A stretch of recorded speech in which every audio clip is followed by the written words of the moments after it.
Let's try to get some answers out of the Senator Lindsey Graham, who supports this and is here now. You got to be kidding me, Senator. Did you read this? Yeah, I don't think I support the Restrict Act. You don't support this because you were named as one of the supporters, because this is garbage. Is that the Restrict Act? We got S686 right here, yeah. March 7th. Mm-hmm. And we got a bunch of Republicans supporting it. I'm so sick of these fucking limp vegetable peels in Congress.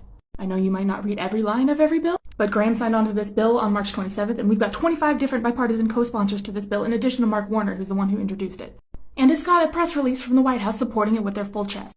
And now we've got these people who don't know what a Wi-Fi is, codifying the most egregious violation of American civil liberties since before the Patriot Act.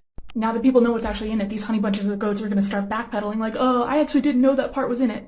Excuse me, what part? That part is the entire fucking thing. I could get if one person missed like a single line in a several hundred-page omnibus bill. But this bill is like 30 double-spaced 4-inch margin pages that I read while taking a break from homework because these idiots can't be bothered to do their job.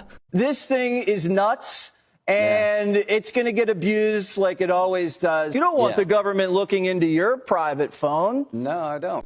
This bill is entirely about setting up surveillance and censorship of any behavior of American citizens that is deemed bad for the government. And what is determined to be bad for the government would be decided unilaterally by the Secretary of Commerce without oversight. It would allow unprecedented surveillance of all of our activity connected to the internet without subpoena.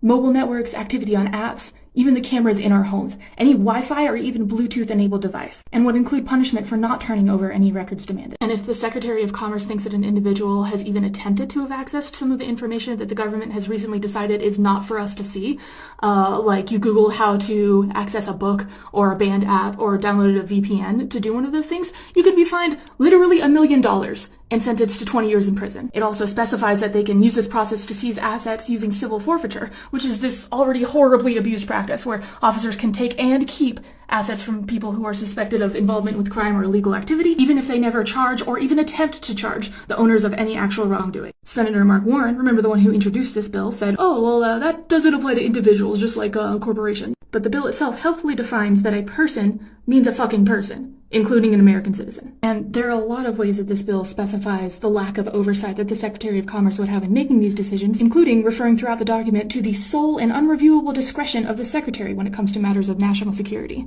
Constitutionally, we can't do all the things you just said. So let me get back with you, but let me just get back with me because you co-sponsored it 2 days ago. Okay, Senator. all right. Yep, see. Okay, Senator Graham, so if neither you nor any person in your office bothered to read a single line of this Cliff Notes-ass bill, then which office's